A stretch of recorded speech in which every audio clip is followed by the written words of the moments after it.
जय झूलेलाल दोस्तों। अॼु असां ठाहींदासीं पोटली अचार, जंहिंखे सिंधीअ में चइबो आहे भिंडीअ जी खटाइण। इन में भिंडीअ जो इस्तेमालु न थींदो आहे, पर नंढियूं नंढियूं पोटलियूं ठाहे करे खटाइण ठाही वेंदी आहे, जंहिंखे पोटली अचार या भिंडीअ वारी अचार बि चइबो आहे। और इहा अगरि खुलियल हूंदी त इनखे चइबो आहे शिकारपुरी कद्दूकश कयल खटाइण। अचो त शुरू था कयूं पिया। जय झूलेलाल दोस्तों, मां मुस्कान आहूजा और तव्हांजो स्वागत आहे मुंहिंजे चैनल हुनर मुस्कान का सिंधी ते। अचो त रेसिपी हाणे शुरू था कयूं पिया। इन खटाइण जे लाइ राजापुरी अंबड़ियुनि जो इस्तेमालु कबो आहे, जंहिंसां इहा खटाइण ॾाढी बढ़िया ठहंदी आहे। त हिते मां किलो अंबड़ियूं खयूं आहिनि। उन्हनि खे चङी तरह धोई करे असां साफ़ करे वठंदासीं कपिड़े जो इस्तेमालु करे। उन खां पोइ इनखे असां छिले वठंदासीं। छिलण खां पोइ इनखे कद्दूकश करणो आहे।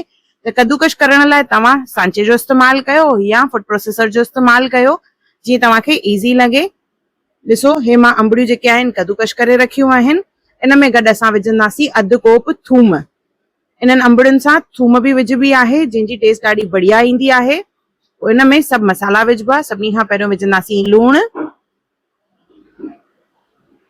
लूण खां पोइ विझंदासीं असां इन में अंबड़ियुनि जो मसालो। इहो अंबड़ियुनि जो मसालो कीअं ठाहिजे इन जो वीडियो मां पहिरियों ई अपलोड करे चुकी आहियां, लिंक डिस्क्रिप्शन बॉक्स में आहे। तव्हां चाहियो त इहो मसालो ॿाहिरां रेडी थियल बि वठी सघंदा आहियो। त इहे 4 टेबल स्पून असां मसालो विझंदासीं।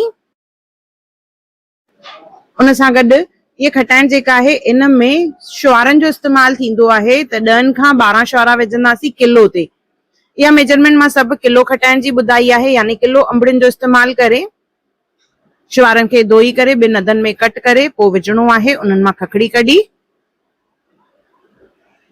इन खां पोइ असां इन में विझंदासीं कौड़ो तेल। 1 कोप पहिरियों उनखे बॉइल कंदासीं, बॉइल करे थधो करे पोइ इस्तेमालु कंदासीं इन जो। इन खां पोइ इन में विझणो आहे विनेगर यानी सुरखो। 4 खां 5 चमचा विझंदासीं किलो अंबड़ियुनि ते।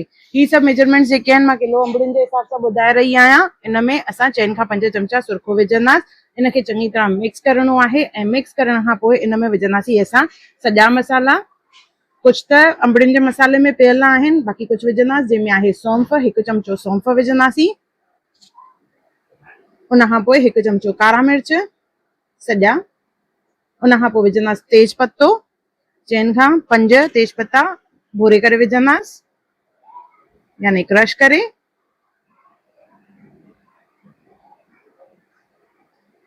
इन खां पोइ विझंदासीं असां वॾा फोटा। 2 वॾा फोटा खोले विझंदासीं। नंढा फोटा अंबड़ियुनि जे मसाले में आहिनि, इन करे मां हिते न विझी रही आहियां, पर तव्हांजे मसाले में अगरि न हुजनि त तव्हां हिते 4 नंढा फोटा विझिजो। हिते असां लौंग ऐं दालचीनी बि विझी सघंदा आहियूं, जेके ऑप्शनल आहिनि। चङी तरह मिक्स कंदासीं। सभु मसाला विझी करे इनखे चङी तरह मिक्स कंदासीं। जीअं त नालो आहे पोटली अचार या भिंडीअ जी अचार, जंहिंमें नंढियूं नंढियूं पोटलियूं ठाहियूं वेंदियूं आहिनि, जंहिंमें ऊनी कपिड़ो खणबो आहे। पर मूं वटि हाणे अवेलेबल न हो त मां उनजी जॻह ते रुमाल जो इस्तेमालु करे रही आहियां। रुमाल खे चङी तरह गरम पाणी में धोई सुकाए यूज़ कयो आहे। तव्हां हिते मसलिन क्लॉथ यानी कॉटन जो बिल्कुलु सनो कपिड़ो जेको ईंदो आहे उन जो इस्तेमालु करणो आहे। और अहिड़े नमूने नंढियूं नंढियूं पोटलियूं ॿधणियूं आहिनि। न ते धागो न त कपिड़े जो टुकर ई ॿधंदासीं और हिन तरह नंढियूं नंढियूं पोटलियूं ठाहींदासीं। त अधु खटाइण मां पोटलियूं ठाहे रही आहियां, अधु खटाइण मां ईअं ई रखंदसि।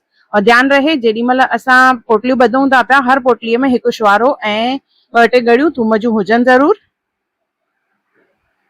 अहिड़े नमूने सभु पोटलियूं रेडी कंदासीं। पोटलियूं रेडी करण खां पोइ असां इनखे हिकु बरनी में बंदि करे रखंदासीं। त इहे पोटलियूं रेडी करे हिकु खणंदासीं बरनी। उन बरनी में विझंदासीं सभिनी खां पहिरियों लूणु।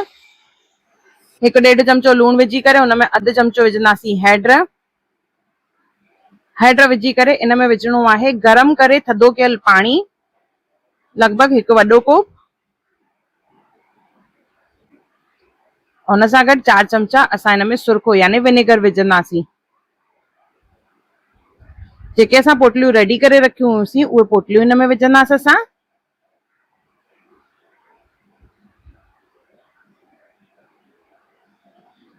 पोटलियूं विझी करे इन जे मथां असांखे विझणो आहे कौड़ो तेल। गरम करे थधो करे असां इन में कौड़ो तेल विझंदासीं, जीअं मथो त जेको आहे उहो तेल में हुजे और असांजी खटाइण जेका आहे ख़राब न थिए। इनखे ढके रखंदासीं असां। और बाक़ी जेका खटाइण आहे असां अलॻि भरनीअ में विझी रखंदासीं। जेका बिना पोटलियुनि जे आहे, मां जीअं ॿुधायोमांव अधु खटाइण मां पोटलियूं ठाहियूं और अधु खटाइण जेका आहे मां ईअं ई रखंदसि। हफ़्ते खन में हीअ खटाइण तयार थी वेंदी। ॾिसो थोरो सो तेल मथां विझी रही आहियां जीअं खटाइण जेका आहे ख़राब न थिए। तेल विझी इनखे ढके असां रखी छॾींदासीं। तव्हां चाहियो त इनखे उस में बि रखी सघंदा आहियो और लॻभॻि 6 खां 7 ॾींहंनि में इहा खटाइण रेडी थी वेंदी। जेका पाणीअ में पोटलीअ वारी खटाइण आहे उनजी लाइफ जेका आहे घटि हूंदी आहे, पर जेका तेल वारी असां ईअं ई बिना पोटलियुनि जे खटाइण ठाही आहे त उनजी लाइफ जेका आहे जाम सुठी हूंदी आहे। 9 खां 10 महीना आराम सां इहा खटाइण हलंदी आहे। पर पोटलियुनि वारी जेका आहे उहो थोरो घटि टाइम हलंदी आहे, लॻभॻि 2 खां 3 महीना। ॾिसो हफ़्ते खां पोइ इहा असांजी खटाइण जेका आहे तयार थी वई आहे। इनखे मां उस में रखियो हो। इहा आहे असांजी थूम वारी कद्दूकश कयल अंबड़ियुनि जी शिकारपुरी खटाइण बिना पोटलियुनि जे, जेका ॾाढी टेस्टी आहे, डिलीशियस आहे। इन में थूम जी शुआरनि जी ज़बरदस्त टेस्ट ईंदी आहे।